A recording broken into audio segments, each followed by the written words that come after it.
Hello students, आज का जो आपका वीडियो है वो है आपका स्टीरियोकेमिस्ट्री ऑफ ऑर्गेनिक कंपाउंड का ई एन जेड कॉन्फ़िगरेशन बच्चा। ठीक है, ये भी आपका वन ऑफ द इम्पोर्टेंट जो टॉपिक है ई एन जेड कॉन्फ़िगरेशन। इसमें क्या करेंगे बच्चा, सबसे पहले जो होता है, सबसे पहले हम जानेंगे कि ई एन जेड का फुल फॉर्म क्या होता है। ठीक है, देखो जो आपका ई है, ठीक है, जो ये आपका जो ई है इसको बोलते हैं हम एंट गीगन, एंट वीगन। ठीक है, जिसका जर्मन वर्ड है ये। ठीक है, और इसका जर्मन वर्ड है, इसका मीनिंग जो होता है वो होता है अपोजिट बच्चा। ठीक है, इसका जो मीनिंग होगा अपोजिट। और जो जेड है आपका, ठीक है, इसको बोलते हैं जूसा मैन। ठीक है, इसका इसका जो मीनिंग होता है वो है होता है सेम।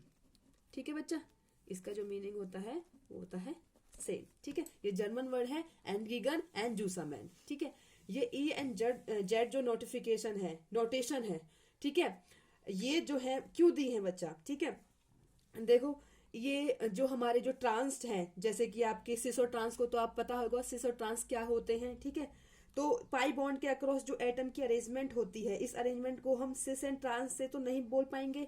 देखो जैसे कि आपका ये मैंने कंपाउंड बनाया है, ये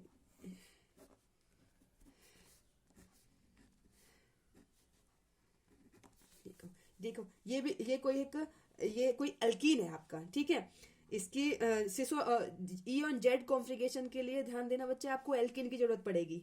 ठीक है, ये है आपका। ठीक है, तो आपका कोई एल्कीन है तो इस पाई बॉन्ड के अक्रॉस जो एटम की अरेंजमेंट है, इस अरेंजमेंट को हम सिस एंड ट्रांस नहीं बोलेंगे। क्यों नहीं बोलेंगे बच्चा? सिस और ट्रांस के लिए आपको क्या करना पड़ेगा, यहाँ पे एक ग्रुप सेम होना चाहिए। ठीक है, बिकॉज सिस एंड ट्रांस के लिए यहाँ पे ग्रुप सेम होना चाहिए, लेकिन यहाँ पे चारों ग्रुप कैसे हैं बच्चा, चारों ही ग्रुप कैसे हैं बच्चा, डिफरेंस है। तो इसलिए हमें क्यों जरूरत पड़ी ई एन जेड नोटेशन की।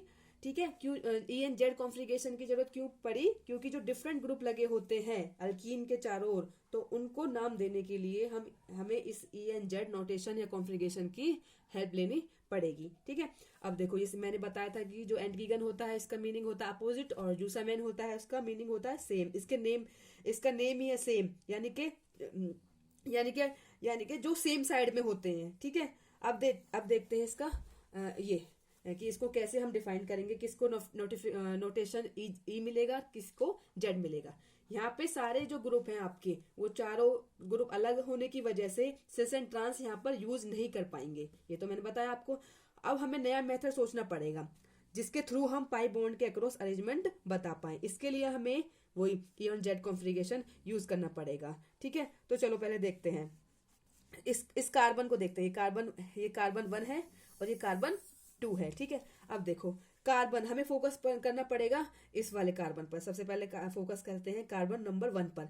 कार्बन नंबर 1 में फ्लोरीन और क्लोरीन है। ठीक है, इसमें इन दोनों फ्लोरीन और क्लोरीन में से हमें किसी एक को प्रायोरिटी देनी पड़ेगी बच्चा। ठीक है, प्रायोरिटी आपको पता ही है क्या है। ठीक है, जिसका एटॉमिक नंबर ज्यादा उसको प्रायोरिटी हाई। ठीक है, तो किसी एक को प्रायोरिटी देंगे। वो प्रायोरिटी किसकी बेसिस पर होगी, will be given on the basis of atomic number. ठीक है, तो एटॉमिक नंबर जितना ज्यादा उसकी प्रायोरिटी उतनी ही हाई होगी। तो क्लोरीन और फ्लोरीन में किसका एटॉमिक नंबर ज्यादा है, ऑब्वियस बात है किसका है बच्चा, आपका क्लोरीन का। तो इसको हमने सर्कल कर दिया, इसको प्रायोरिटी हाई दे दी। ठीक है, सर्कल कर दिया वैसे। ठीक है, सिंपल। और इन दोनों में से देखो यहाँ पे हाई, ठीक है, ये हमने क्या दे दिया, हाई प्रायोरिटी ग्रुप। ठीक है, अब देखो यहाँ पे इन दोनों में से कौन है, किसका एटॉमिक नंबर ज्यादा है, किसका एटॉमिक नंबर ज्यादा बच्चा, ये आपका आयोडीन, यानी कि इसको लिख दिया हमने हाई प्रायोरिटी ग्रुप। ठीक है, हाई प्रायोरिटी ग्रुप सर्कल कर लिया उसमें। और यहाँ पे इन दोनों में, ठीक है, कार्बन नंबर 1 में देखना है। ठीक है, इसके क्रॉस देखना है। और यहाँ पे कार्बन जो 2 है उसको देखना है। इन दोनों में से जो कार्बन जो 2 के दोनों कंपाउंड है, जो दोनों ग्रुप है, उसमें किसकी प्रायोरिटी हाई है, तो उसको बस आपको क्या करना है, सर्कल कर लेना है। नाउ तो अब उनको हमने सर्कल कर लिया। ठीक है, अब देखो पाई बॉन्ड के रिस्पेक्ट में जो ये जो हायर प्रायोरिटी ग्रुप है ये सेम साइड आ रहा है। ठीक है, पाई बॉन्ड के रिस्पेक्ट में अगर हम देखें तो जो ये जो आपका हाई प्रायोरिटी ग्रुप है ये सेम साइड आ रहे हैं। ठीक है, कैसे आ रहे हैं बच्चा, सेम साइड आ रहे हैं। ठीक है, या फिर अपोजिट साइड आ रहे हैं, तो ध्यान देना दोनों lie on the same side of the double bond, ठीक है। अगर डबल बॉन्ड के सेम साइड लाई कर रहे हैं तो अरेंजमेंट आपकी कैसी होगी बच्चा वो जेड नोटेशन, ठीक है। यानी कि ये पाई बॉन्ड के सेम साइड लाई कर रहे हैं, ठीक है, lie on the same side of the double bond, तो यानी कि इनका जो नोटेशन होगा वो होगा बच्चा आपका जेड नोटेशन। और जेड का मैंने आपको मीनिंग बता दिया था, सेम होता है, यानी कि ये सेम साइड पर लाइट कर रहे हैं ना डबल बॉन्ड के अक्रॉस, ठीक है, तो इसका जो नोटेशन और कॉन्फ़िगरेशन होगा वो जेड होगा, ठीक है। इसका समझ में आ गया, ठीक है। अब एक और एग्जांपल लेते हैं हम बच्चों। ये जो मैंने एग्जांपल लिया था पहला, ये जेड नोटेशन का था। चलो अब एक और एग्जांपल लेते हैं और क्लियर हो जाएगा आपके, ठीक है। इस एग्जांपल में हमने क्या है कि वी हैव टेकन CH2I, ठीक है। इसमें देखो, इसमें CH2I है और जो नीचे है वो क्या है बच्चा, CHFCl, ठीक है। सबसे पहले वही हमें क्या करना होगा, प्रायोरिटी देखनी पड़ेगी, किसको प्रायोरिटी मिलेगी। पहले यहाँ पे देख लेते हैं कार्बन नंबर ये 1, मैंने पहले ही बताया है कि इसको कार्बन 1 बोलेंगे, इसको कार्बन 2 बोलेंगे, ठीक है, ठीक है। तो इसमें क्या होगा बच्चा, सबसे पहले देखते हैं कि प्रायोरिटी इसमें किसको मिलेगी, कार्बन नंबर 1 में, ठीक है। तो यहाँ पे तो आपको पता है, ठीक है, किसको मिलेगी। तो यहाँ पे जो है, जो कार्बन नंबर 1 है, इसमें प्रायोरिटी किसको मिलेगी, सल्फर को। तो इसमें हमने इसको सर्कल कर लिया, ठीक है। अगर पहला एटम सेम है तो हम अगले 3 एटम को देखते हैं। देखो, इसमें क्या हो रहा है बच्चा, इसमें देखो यहाँ पे ये दोनों सेम है, ठीक है। इसमें कार्बन है और इसमें भी कार्बन है, ठीक है। दोनों में पहला आइटम सेम आ रहा है, ठीक है। तो यानी कि यहाँ पे प्रायोरिटी किसको मिलनी चाहिए। तो इसकी कंडीशन के लिए हमें क्या करना पड़ेगा, यहाँ पे नेक्स्ट आइटम को देखेंगे तो अगले 3 आइटम को देखना है बच्चे। इसमें देखो, जो इसमें है CH2I, ठीक है, अगले 3 आइटम को देखना है। तो अगले 3 आइटम को देखेंगे तो वी गेट 2 हाइड्रोजन, ठीक है, एंड 1 आयोडीन, ठीक है। इसमें 2 हाइड्रोजन है और 1 आयोडीन है, ठीक है। तो हमें इनको क्या लगाना बच्चा, डिक्रीजिंग ऑर्डर में एटॉमिक नंबर के रिस्पेक्ट में इनको लगाना है, ठीक है। तो H सबसे ज्यादा होता है एटॉमिक नंबर, देन वो I हो जाएगा सबसे पहले, और देन H, और उसके बाद भी H आएगा इसका, ठीक है। यानी कि decreasing order of atomic number में इनको लगा देना है, ठीक है। ऐसे ही जो नीचे वाले हैं, ठीक है, उनमें भी कहा क्या करना है, सबसे ज्यादा किसका होगा बच्चा, इसमें इसको लिख लो CHFCl। तो decreasing order of atomic number में सबसे पहले आएगा Cl और आपका F और हाइड्रोजन, ठीक है बच्चा।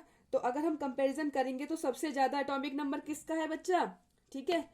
इन दोनों में अगर इनमें देखें तो इन दोनों में किसका एटॉमिक नंबर ज्यादा है, किसका आ रहा है बच्चा, आयोडीन का, ठीक है। तो आगे देखने की तो हमें जरूरत नहीं पड़ेगी, हाइड्रोजन उसकी पहले पता चल रहा है। तो यानी कि प्रायोरिटी किसको मिलेगी बच्चा, हमें प्रायोरिटी मिलेगी इसमें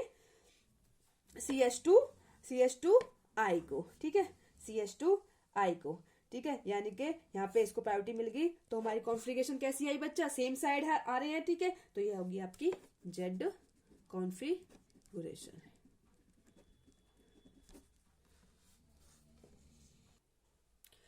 एक एग्जांपल और देती हूं मैं आपको ई का, ठीक है। जेड का दिया था मैंने आपको, ये भी आपका जेड का था, ठीक है। ई का वो ये सिंपल सा होगा, बस आपको एक कंपाउंड कोई भी मिल जाए, ठीक है, आपको कुछ नहीं करना बच्चा, सिंपल सा है ये, ठीक है।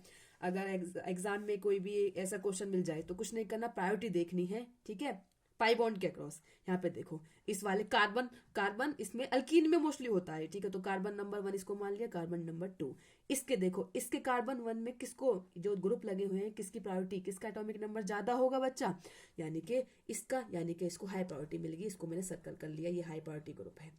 कार्बन नंबर 2 में देखो बच्चा, कार्बन नंबर 2 में किसका एटॉमिक नंबर ज्यादा है, क्लोरीन का, यानी कि किसको हाई प्रायोरिटी मिलेगी, Cl को मिलेगी। यानी कि ये कैसे आ रहे हैं बच्चा, मैंने बताया था एंडगीगन होता है अपोजिट, ठीक है, जूसामैन होता है सेम साइड, ये अपोजिट साइड और डबल बॉन्ड आ रहे हैं। तो यानी कि कैसी होगी कॉन्फ़िगरेशन, ई कॉन्फ़िगरेशन, ये आपकी बच्चा ई कॉन्फ़िगरेशन होगी। समझ में आया बच्चा।